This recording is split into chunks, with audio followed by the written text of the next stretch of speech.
Alors, notre thème c'est extension. Quelqu'un peut dire avec moi extension? Extension, j'ai lu dans le dictionnaire que ça veut dire étendre. Étendre, ça veut dire se déployer. Agrandir les dimensions de quelque chose. Et ce que je veux dire avant que vous ne puissiez vous asseoir, c'est que étendre, c'est douloureux. Quand j'ai demandé à Dieu, en vérité, je ne savais pas qu'est-ce que je pouvais vous dire. Il m'a dit, on s'étend dans la douleur. On s'étend dans la douleur. Qu'est-ce que tu dis? Je suis en train de dire que tu ne peux pas aller au prochain niveau. Tu ne peux pas aller à une autre dimension. Tu ne peux pas connaître quelque chose de plus grand si tu n'acceptes pas la douleur. Si tu n'acceptes pas la douleur, tu ne pourras pas traverser. Je voudrais qu'on m'affiche rapidement Luc. Luc 22, le verset 39. Jusqu'au verset 44.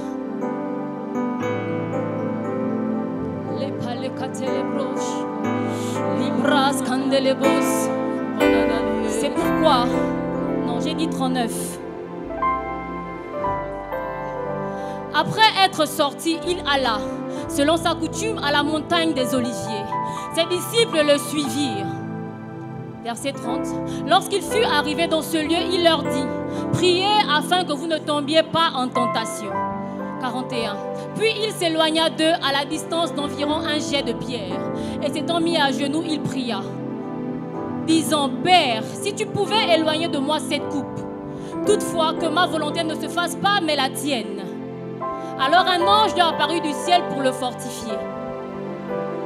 Étant en agonie, il priait plus instamment, et sa sueur devint comme des grumeaux de sang qui tombaient à terre. Amen. Excellent Père de grâce, prends le contrôle. Pousse-moi et je te promets de te rendre toute la gloire. Amen.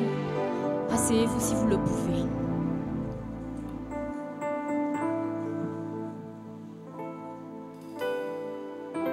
Je veux m'appesantir rapidement sur ce verset. Parce que dans d'autres versions, on parle de la douleur, on parle de la tristesse. Jésus devait accomplir une mission. Dites avec moi, mission. Jésus n'est pas venu en fait parce qu'il devait venir se balader sur terre. Il est venu parce qu'il avait quelque chose à accomplir. Et c'est le cas pour toi, c'est le cas pour moi sur cette terre. Et la Bible dit qu'à un moment donné, alors qu'il allait accomplir ce pourquoi il est venu sur terre, il s'arrête et il dit, parce qu'il est triste, parce qu'il a peur, il dit, Seigneur, s'il est possible que cette coupe s'éloigne de moi. Qu'est-ce que je suis en train de dire? Je suis en train de dire que parfois, lorsque le moment arrive où nous devons faire ce pourquoi nous sommes ici, nous avons peur. Nous sommes tristes. Il y a quelque chose qui se passe qui te dit, j'ai envie d'arrêter, j'ai envie d'abandonner. Mais Jésus n'a pas dit simplement que cette coupe s'éloigne de moi. Il a dit, mais toutefois, non pas ma volonté, mais ta volonté. Est-ce que quelqu'un peut dire, pas ma volonté, mais ta volonté? Seigneur, pas ma volonté, mais ta volonté. Ça veut dire que quand la douleur vient, parce que la douleur viendra, il n'est pas possible de suivre Dieu. Il n'est pas possible de connaître Dieu, de vivre et de ne pas souffrir. En vérité, on vit parce que quelque part il y a la souffrance et après la souffrance doit venir la délivrance. Après la souffrance doit venir la délivrance. Le problème c'est que parfois, parce que nous souffrons trop, parce que nous avons le sentiment de trop souffrir, que dis-je? Mais ce n'est pas vrai. Hier, alors que je me disais qu'on souffre trop, Dieu m'a dit non. Non. Ma révérende, on ne souffre pas trop. Parce qu'en vérité, il y a toujours plus. Il y a toujours une plus grande souffrance. Aujourd'hui, alors que tu souffres pour telle situation, Dieu va te délivrer de là, mais la souffrance ne va pas s'arrêter là. Demain, tu connaîtras une autre souffrance. On n'a jamais assez de souffrir. Si tu veux que Dieu t'étende, si tu veux qu'à tes entreprises, Dieu augmente, il va falloir que tu payes un prix supplémentaire. Il va falloir que tu payes davantage. Tu ne peux pas vouloir être étendu. Tu ne peux pas vouloir grandir. Quand je dis grandir, ne vous arrêtez pas seulement à ce qui est spirituel. Je veux te dire qu'alors que tu es en terminale, par exemple, et que tu veux avoir ton bac, je t'assure qu'après l'université, tu vas souffrir davantage.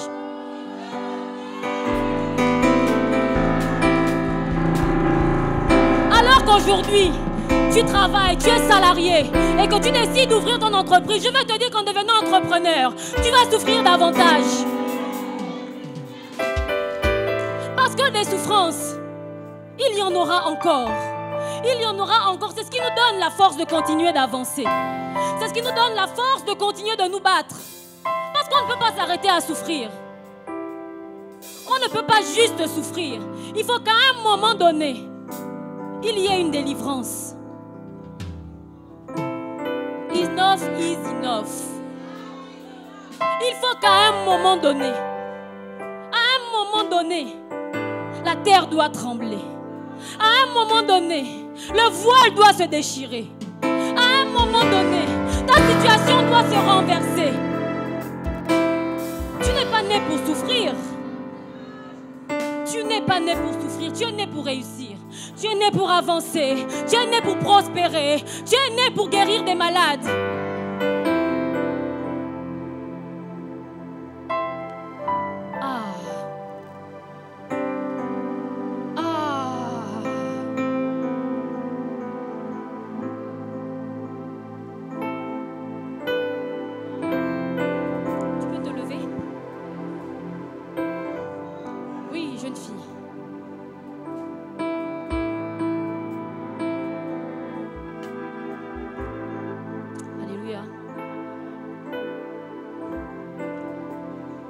Dieu t'a béni.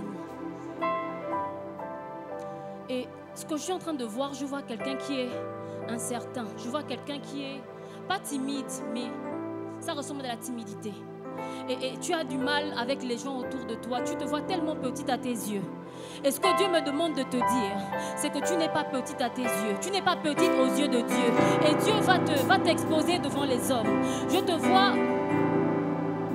Tu es en quel... Tu fais quoi? Tu fais quoi comme étude? Tu es en terminale. Tu passes le bac. Tu commences le bac mardi, c'est ça? Mercredi. Je veux déclarer dans le nom puissant de Jésus que ton bac, tu l'auras d'office. Je déclare que ton bac, tu l'auras d'office. Et qu'à côté de ton bac, l'État va te donner une bourse.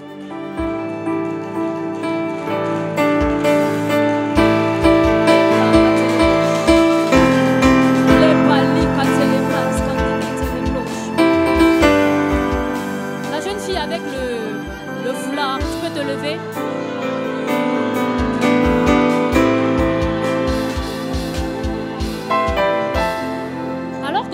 J'ai vu un diplôme au-dessus de ta tête. Tu fais quoi comme étude? Tu fais quoi comme étude? Tu passes? D'accord, tu passes en troisième. Ça veut dire que c'est le BPC. D'accord. J'ai vu un diplôme au-dessus de ta tête. Et je veux déclarer, je pense que c'est une onction par rapport aux gens qui passent des examens, qu'alors que tu seras en train de passer ton examen, je dis que peu importe comment tu vas réviser, tu auras ton examen. Je dis que peu importe, parce que la brèche est ouverte. Dieu te fait entrer. Mais alors que je te vois, je vois tes parents. Est-ce que tes parents vivent ensemble? D'accord. Tu vis avec ta mère? D'accord. Ce que je vois, ta mère n'est pas mariée. Ce que je vois une dame, mais j'ai l'impression qu'elle est restée attachée à la personne avec qui elle était. D'accord? Je vais essayer de dire les choses pas compliquées. À un moment donné, pour ta maman, ce n'était pas simple dans les relations. D'accord? Mais alors que je te vois ici, je vois comme si tu venais avec une grâce de stabilité. D'accord? Je te vois faire des choses que même ta mère n'a pas pu faire. Je te vois aller dans une relation stable alors que tu seras en âge de te marier. Ce que je suis en train de dire, c'est que tu ne vas pas connaître le même circuit que ta mère. Tu ne vas pas tourner avant de te stabiliser.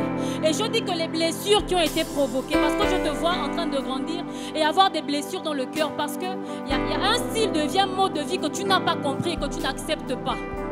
Mais qui n'a pas, c'est pas toi qui as décidé que tes parents, que les gens autour de toi aient ce style de vie. Mais je dis que ce ne sera pas ton partage. Est-ce que tu comprends ce que je suis en train de dire? Je dis que toi, tu auras une voix claire, droite, avec un seul homme. Les brali kate les boches, les pasi kata, les braya kate, les kasi kate les mains, na les bras à palia kate.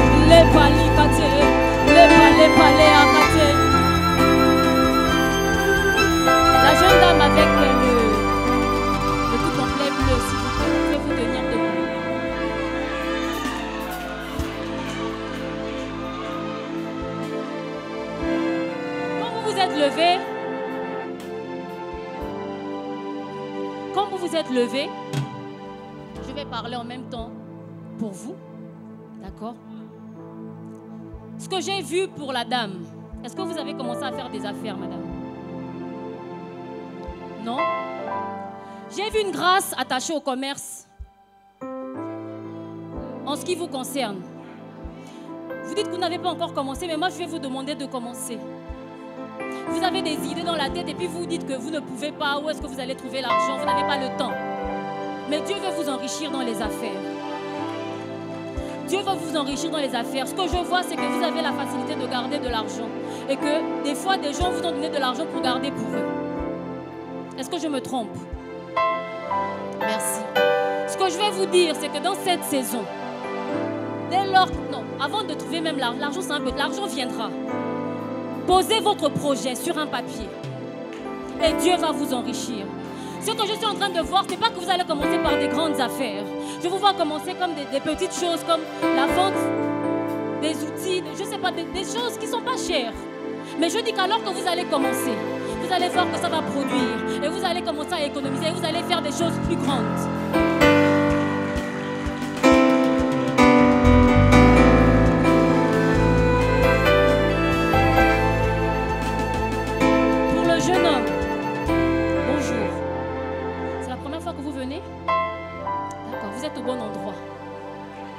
Est-ce qu'on peut acclamer pour lui?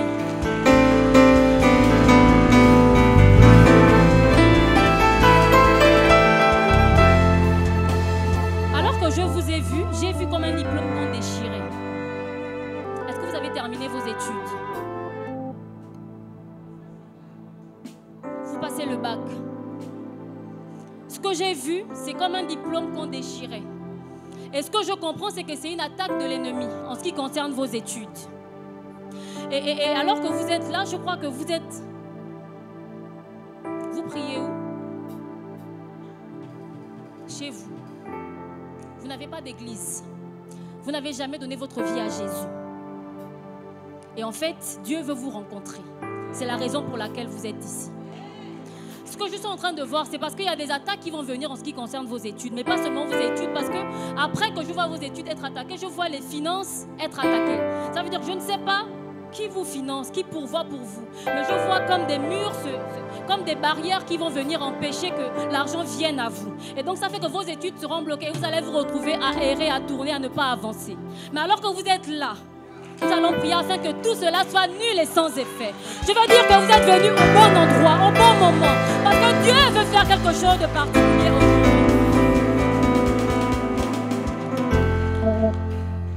Alors que je suis là, je peux sentir votre cœur.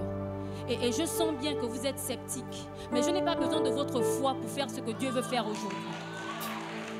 Parce qu'en vérité, vous pensez que vous êtes venu de vous-même et Dieu avait décidé de vous rencontrer ici aujourd'hui.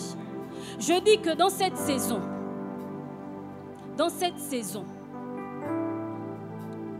je vois des disputes. Vous vivez avec qui? D'accord. Je vois des disputes arriver dans le lieu dans lequel vous vivez. Ces disputes dont je parle vont arriver dans 2 mois. Je compte juillet, je compte août. Quand ces disputes arriveront, revenez dans la maison.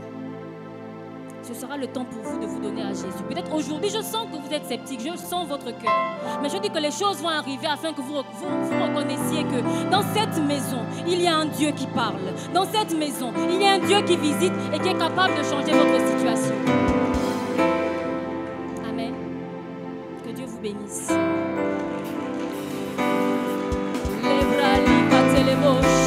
Les bras catés. Est-ce qu'on peut monter en esprit quelques secondes? Les bras catés, les bouches, les bras catés, les casiques, les mains, les bras catés, les casiques catés, les bras catés, les bras, les masia catés, les bras catés, les abria catés, les catia catés, les bras, les catés, les bras, les casiques, les casiques, les